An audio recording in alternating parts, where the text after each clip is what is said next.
reshuffle. Now, so far, Dato' Sri Anwar Ibrahim has been very quiet. Maksudnya sangat menutup mulut lah daripada informasi. Dan apa saja informasi yang kita dengar di luar itu adalah sekadar kabar-kabar angin yang bagi saya tidak ada kebenaran. Tidaklah kata tak benar, tapi tidaklah kata benar. Kerana saya katakan sebegini, isu dia adalah sekarang ini Dato' Sri Anwar nak memfokuskan kepada penyelesaian isu bajet. Yang penting bajet ini diselesaikan terlebih dahulu. Perkara-perkara berkenaan dengan belanjawan diselesaikan terlebih dahulu.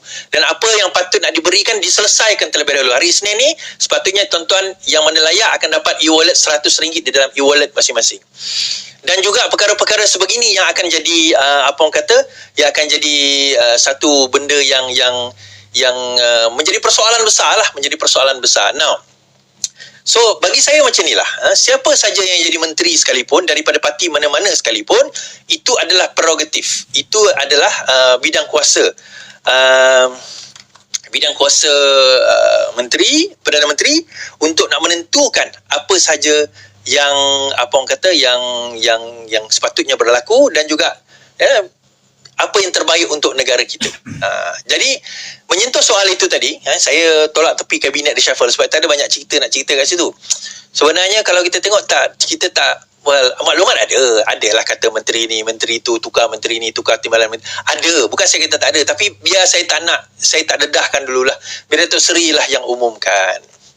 Tadi saya menyentuh tentang e-wallet kan, e-wallet RM100 yang tuan-tuan akan dapat tu kan.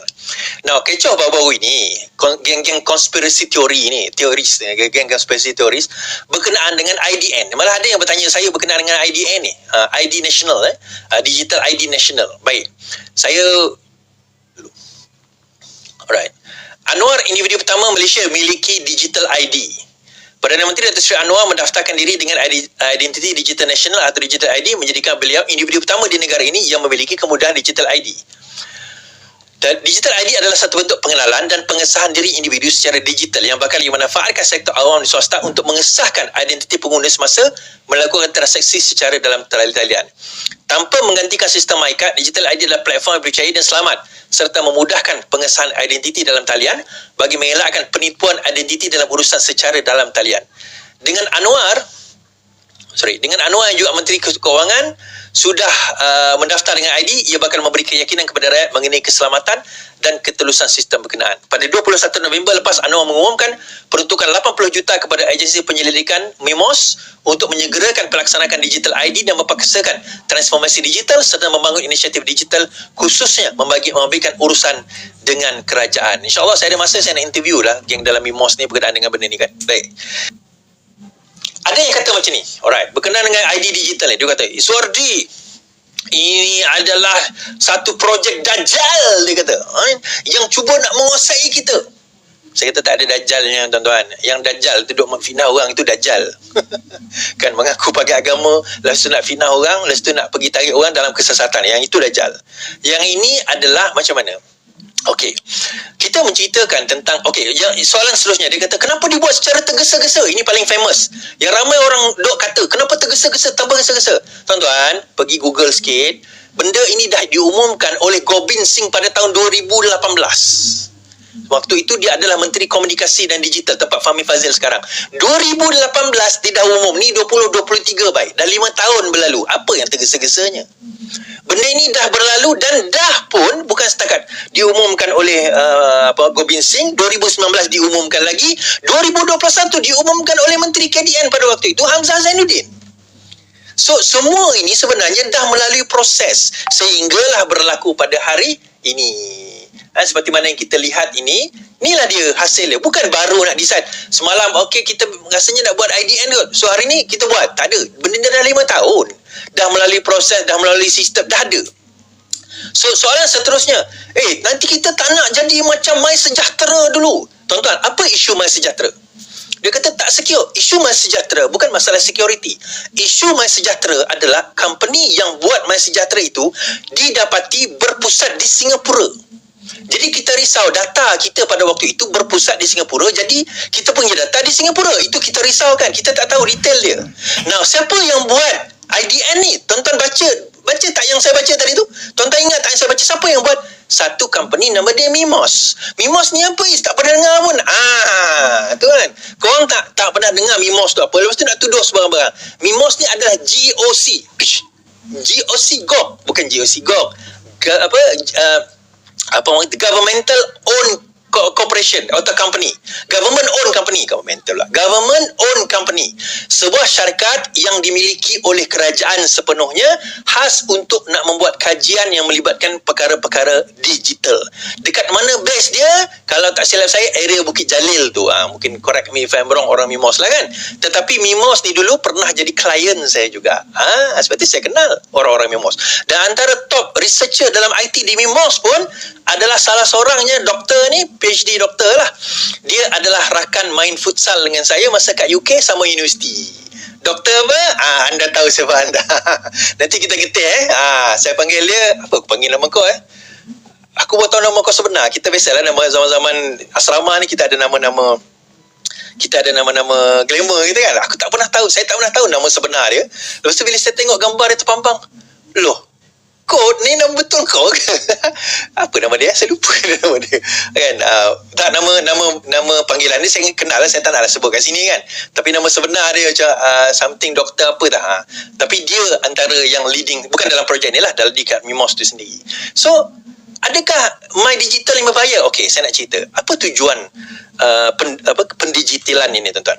Salah satu komplain terbesar kita di dalam kerja kerajaan ni lah, terutama agensi-agensi kerajaan, ialah di mana satu agensi dengan satu agensi ni tak bercakap di antara satu sama lain.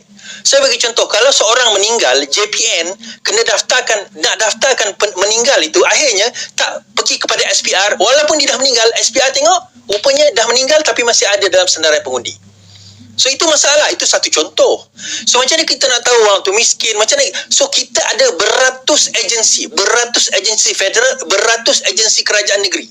Tanah, kita ada air, kita ada elektrik, telefon, kita ada IC, surat beranak, kita ada pasport, kita ada macam-macam. Pasport, immigration, IC, JPN, surat beranak, JPN, kahwin, majlis agama. So kita ada macam-macam.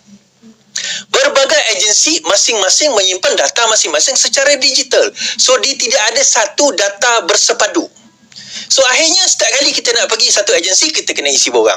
Pergi satu agensi, isi borang. Pergi bank, isi borang. Isi borang. Kemudian berlaku juga scammer, tuan-tuan. Apa scammer yang berlaku baru-baru ini? Antaranya mereka guna IC kita, boleh beli nombor telefon.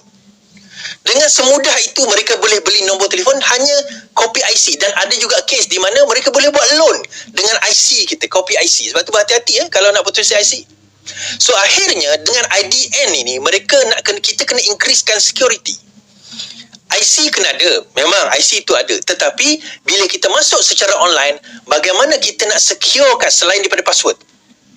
Kalau kita faham blockchain, konsep blockchain, bagaimana dia buat hash, bagaimana dia akan buat satu key untuk kita, dan dia macam umpama kalau kita bayangkan rumah, dia ada dua kunci. Satu kunci daripada pemegang orang itu dan satu kunci pada kita.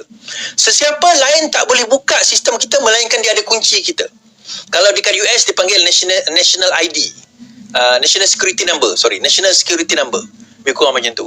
So kalau kita tahu National Security Number ni, itu adalah ID yang memang kalau, yalah, bahayalah kalau orang lain tahu kan, dia boleh gunakan. Now, moving forward, kalau kita nak move forward dengan pendigitalan dan sebagainya, inilah kaedah untuk kita nak selesaikan masalah ini.